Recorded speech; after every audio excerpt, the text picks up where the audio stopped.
Hello friends, welcome back to my channel. ಬನ್ನಿ, ಇವತ್ತು ನಿಮಗೋಸ್ಕರ ಒಂದು ಗುಡ್ ನ್ಯೂಸ್ ಅಂತಲೇ ಹೇಳ್ಬೋದು ತಂದಿದ್ದೀವಿ.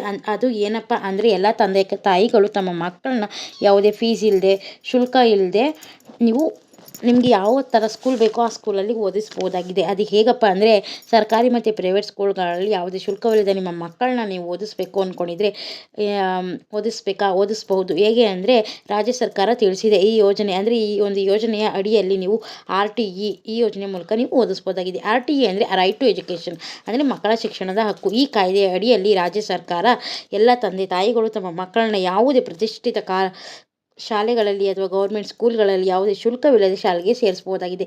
ನಿಮ್ಮ ಊರಿನಲ್ಲಿರುವ ಯಾವುದೇ ಒಂದು ಪ್ರತಿಷ್ಠಿತ ಸ್ಕೂಲ್ಗಳಿಗೂ ಅಥವಾ ನಿಮ್ಮ ಜಿಲ್ಲೆಯಲ್ಲಿರುವ ಅಥವಾ ನಿಮ್ಮ ತಾಲೂಕಲ್ಲಿರುವ ಪ್ರತಿಷ್ಠಿತ ಶಾಲೆಗಳಿಗೆ ಸೇರಿಸಬಹುದಾಗಿದೆ. ಬಡವರು ಕೂಡ ತಮ್ಮ ಮಕ್ಕಳನ್ನು ಪ್ರೈವೇಟ್ ಸ್ಕೂಲಲ್ಲಿ ಸೇರಿಸಲಿ ಎಂದು ರಾಜ್ಯ ಸರ್ಕಾರ ಈ ರೀತಿ ಕಾಯ್ದೆಯನ್ನು ಜಾರಿಗೆ ತಂದಿದೆ.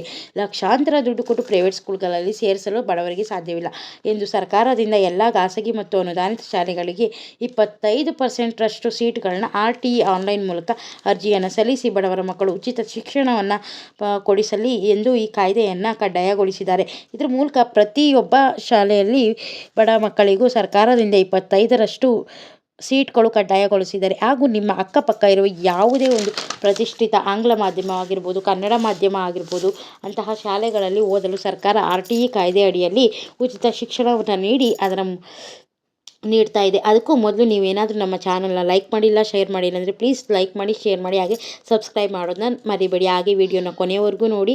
ಇದನ್ನು ಯಾವಾಗ ಹೇಗೆ ಅಂತ ಹೇಳ್ತೀನಿ ನಾನು. ಇದನ್ನು ಹೇಗೆ ಆನ್ಲೈನಲ್ಲಿ ಅರ್ಜಿ ಸಲ್ಲಿಸ್ಬೋದು ಮತ್ತು ಯಾವಾಗ ಅರ್ಜಿ ಪ್ರಾರಂಭವಾಗುತ್ತೆ, ಎಷ್ಟು ಸುತ್ತುಗಳ ಆಯ್ಕೆಯಲ್ಲಿ ಮೂಲಕ ನೀವು ಆಯ್ಕೆ ಮಾಡ್ತಾರೆ ಮಕ್ಕಳನ್ನ, ಯಾವ ದಿನಾಂಕ ಮತ್ತು ಎಲ್ಲವನ್ನು ಈ ವಿಡಿಯೋದಲ್ಲಿ ನಾನು ನಿಮಗೆ ತಿಳಿಸ್ತೀನಿ. ಬಡವರ ಮಕ್ಕಳಿಗೋಸ್ಕರನೇ ಪ್ರೈವೇಟ್ನಂತಹ ಪ್ರತಿಷ್ಠಿತ ಶಿಕ್ಷಣ ದೊರಕಿಸಲು ಸರ್ಕಾರ ಈ ಕಾಯ್ದೆಯನ್ನು ಜಾರಿಗೆ ತಂದಿದೆ. ಹಾಗೆ ಈಗಾಗಲೇ ರಾಜ್ಯದಲ್ಲಿ ಆನ್ಲೈನ್ ಮೂಲಕ ಅರ್ಜಿ ಸಲ್ಲಿಸಲು ಪ್ರಾರಂಭವಾಗಲಿದ್ದು, ನೀವು ಇಷ್ಟಪಟ್ಟಂತಹ ಶಾಲೆಗಳಲ್ಲಿ ನಿಮ್ಮ ಮಕ್ಕಳನ್ನ ಓದಿಸಬಹುದಾಗಿದೆ. RTE ಪ್ರವೇಶಕ್ಕೆ ವೇಳಾಪಟ್ಟಿಯನ್ನು ಕೂಡ ಪ್ರಕಟವಾಗಿದ್ದು, ಏಪ್ರಿಲ್ 5ರಿಂದ ಪ್ರಾರಂಭವಾಗಲಿದೆ. ರಾಜ್ಯದ ಅನುದಾನ ಮತ್ತು ಅನುದಾನ ರಹಿತ ಶಾಲೆಗಳಲ್ಲಿ ನೀವು ಇರುವಂತಹ RTE ಸೀಟ್ಗಳು ಪ್ರವೇಶಕ್ಕಾಗಿ ಶಾಲಾ ಶಿಕ್ಷಣ ಇಲಾಖೆಯು ವೇಳಾಪಟ್ಟಿಯನ್ನು ಬಿಡುಗಡೆ ಮಾಡಿದೆ. ಹಾಗೆ ಏಪ್ರಿಲ್ 5ರಿಂದ ಮೇ 15ರವರೆಗೂ ಆನ್ಲೈನ್ ಮೂಲಕ ಅರ್ಜಿಯನ್ನು ಸಲ್ಲಿಸಬಹುದಾಗಿದೆ. ಹಾಗೆ ಶಾಲಾ ಶಿಕ್ಷಣ ಇಲಾಖೆಯು www.schooleducation.karnataka.government.in ವೆಬ್ಸೈಟ್ನಲ್ಲಿ ನೀವು ಅರ್ಜಿಯನ್ನು ಸಲ್ಲಿಸಬಹುದಾಗಿದೆ. RTEಗೆ ಏಪ್ರಿಲ್ 5ರಿಂದ ಮೇ 12ರವರೆಗೂ ಆನ್ಲೈನ್ನಲ್ಲಿ ಅರ್ಜಿ ಸಲ್ಲಿಸಿದಂತಹ ಅರ್ಜಿಗಳನ್ನ ನೈಜತೆಯನ್ನು ಪರಿಶೀಲಿಸಬೇಕಾಗಿದೆ. ಹಾಗೆ ಅರ್ಹ ಅಭ್ಯರ್ಥಿಗಳ ಪಟ್ಟಿಯನ್ನು ಕೂಡ ಮೇ 17ರಂದು ಅವರು ಪ್ರಕಟಿಸುತ್ತಾರೆ. ಹಾಗೆ ಆನ್ಲೈನ್ನಲ್ಲಿ ಕೂಡ ಮೇ 21ರಂದು ಮೊದಲ ಸುತ್ತಿನ ಸೀಟ್ಗಳನ್ನು ಸಹ ಹಂಚಿಕೆ ಪ್ರಕಟಿಸುತ್ತಾರೆ. ಹಾಗೆ ಮೇ 31ರ ಒಳಗೆ ಪೋಷಕರು ತಮ್ಮ ಮಕ್ಕಳನ್ನು ಶಾಲೆಗೆ ದಾಖಲಿಸಬೇಕು ಎಂದು ಪ್ರಕಟಿಸಲಾಗಿದೆ.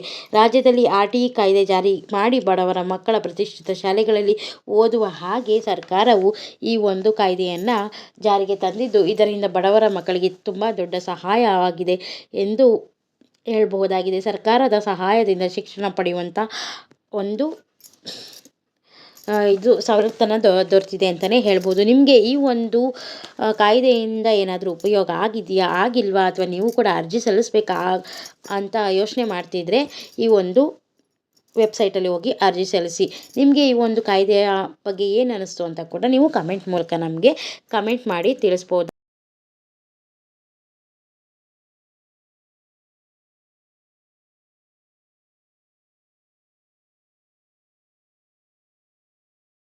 ಮತ್ತು ಫ್ರೆಂಡ್ಸ್, ವಿಡಿಯೋ ಕೊನೆಯಲ್ಲಿ ಈ RTEಗೆ ಹೇಗೆ ಅರ್ಜಿ ಸಲ್ಲಿಸಬೇಕು ಮತ್ತು ಯಾವಾಗ ಅರ್ಜಿ ಸಲ್ಲಿಸಬೇಕು ಅಂತ ಹೇಳಿ ನಾನು ಒಂದು ಸ್ಕ್ರೀನ್ಶಾಟನ್ನು ಹಾಕಿದ್ದೀನಿ. ಒಂದು ಫಾರ್ಮ್ನ ಹೇಗೆ ಫಿಲ್ ಮಾಡಬೇಕು ಅಂತ ಪ್ರತಿಯೊಂದು ಇನ್ಫಾರ್ಮೇಷನ್ನ ಅದರಲ್ಲಿ ನಾನು ಹಾಕಿದ್ದೀನಿ. ಅದಕ್ಕೋಸ್ಕರ ನೀವು ವಿಡಿಯೋನ ಪೂರ್ತಿ ಕೊನೆಯವರೆಗೂ ನೋಡಿ. ಅದನ್ನು ಬೇಕು ಅಂದರೆ ನೀವು ಅದನ್ನು ಅರ್ಜಿ ಸಲ್ಲಿಸಬೇಕು ಅನ್ನೋರಿದ್ದರೆ ಅದನ್ನು ಸ್ಕ್ರೀನ್ಶಾಟ್ ತೆಗೆದು ಮಡಿಕೊಬೋದು ಅಂತ ಹೇಳ್ತಾ, ಈ ಒಂದು ವಿಡಿಯೋನ ನಿಮಗೆ ಇಷ್ಟ ಆಗಿದರೆ ಪ್ಲೀಸ್ ಲೈಕ್ ಮಾಡಿ, ಶೇರ್ ಮಾಡಿ, ಹಾಗೆ ಸಬ್ಸ್ಕ್ರೈಬ್ ಮಾಡಿ, ಹಾಗೆ ನಿಮ್ಮ ಫ್ಯಾಮಿಲಿ ಫ್ರೆಂಡ್ಸ್ಗೂ ಕೂಡ ಇದರ ಅಗತ್ಯ ಇರೋರಿಗೆ ಅವ್ರಿಗೂ ಕೂಡ ಶೇರ್ ಮಾಡಿ ಅಂತ ಹೇಳ್ತಾ ಈ ಒಂದು ವಿಡಿಯೋನ ಇಲ್ಲಿಗೆ ಮುಗಿಸ್ತಾ ಇದ್ದೀನಿ. Thanks for watching friends.